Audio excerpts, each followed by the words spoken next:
Thank you. I am Patricia Van Pelt. I am the state senator for the 5th District. My district is on the west side of Chicago. I ran for office about 8 years ago, and I ran against a sitting incumbent, and I did not run against her because she was a bad senator. I ran against her because I wanted to bring the voice of ordinary people into government. So standing here today, I want to share what ordinary people would say as a response to the governor's speech. I think people will be excited about the changes that's happened and how things are moving forward on multiple fronts. But because we don't have a lot of time here, I want to zero down to what ordinary people would be, the questions the ordinary people would be wanting to ask the governor today.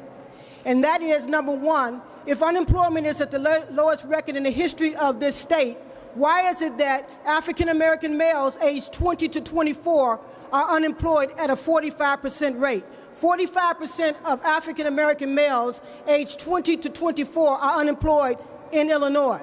So why is that?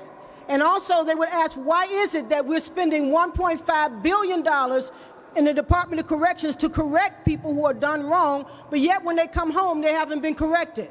Why is it that we're having 45 to 50% of our ex-offenders that come back? Why is it that they can't get into jobs, can't get in opportunities? Is that a plan? Is that the kind of plan that we want to promote? Because if it's not a plan, I want the governor to know from ordinary people, that's what we're living with every day. So crime runs rampant, yes, and we march, we carry our signs, we pray, we do all the things we're supposed to do, but we need support on a higher level. And I like what the governor is doing because he's measuring his success. And you know what? What gets measured is what gets done.